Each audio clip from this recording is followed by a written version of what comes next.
It's a life we've seen on Underbelly, but for most of us, the reality is hard to imagine.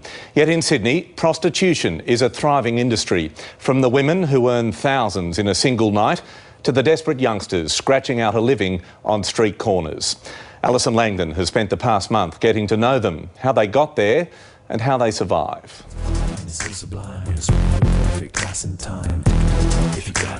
It's 11 o'clock, the Strip on a Thursday, but it could be any night. Do you want to come upstairs? How much? $165, job and sex. How long? Half hour. In one block, our cameraman is asked 5 times if he wants sex. Would you be interested in coming up for a nice job, massage, private show? Their desperation is obvious. How you going? It's a hard life? It can be, yeah, definitely, yeah. Yeah, not an easy life at all, no. Debbie's 42, her story's tragically common. Sexually abused as a child, she ran away from home in country Inverell when she was 11. Living on the street, she got hooked on heroin and still uses. She works most nights, taking men upstairs to a brothel. There's a guy who sits at the desk 24/7 and he watches all the time, you know, and they knock on the door, like it's $20 every half hour, and they knock on the door when time's up. The guy can extend if he wants to, or he leaves, whatever.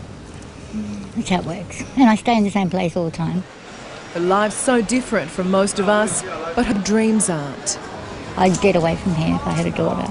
I wouldn't be in King's Cross at all.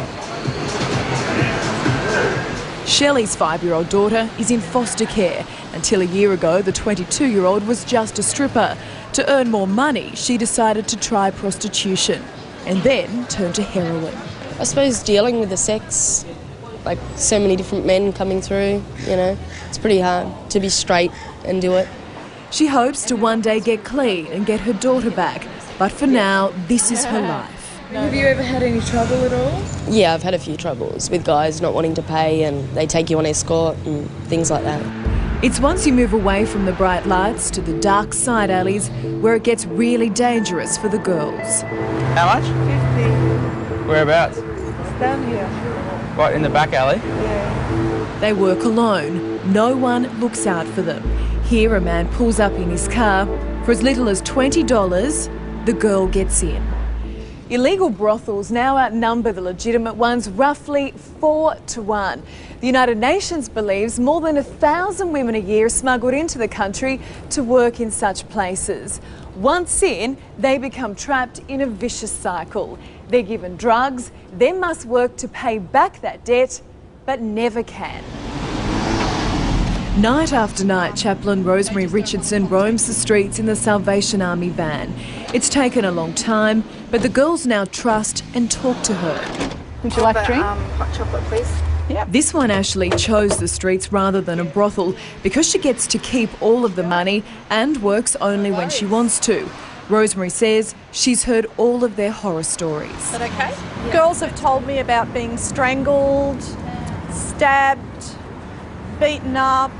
For a lot of the street workers, Rosemary is the only person who cares. We're not trying to use them, abuse them like the rest of the world does. Do you want to get out of it one day? Oh yeah, absolutely. Yeah, I don't want to be doing this the rest of my life. No. Ali, that's just desperate for those women. How did it affect you hearing their stories? Well, Peter, these are women that I used to stare at on the streets and, to be honest, probably judge. But having now met them and having heard their stories, I realise how incredibly moving and how real these people are.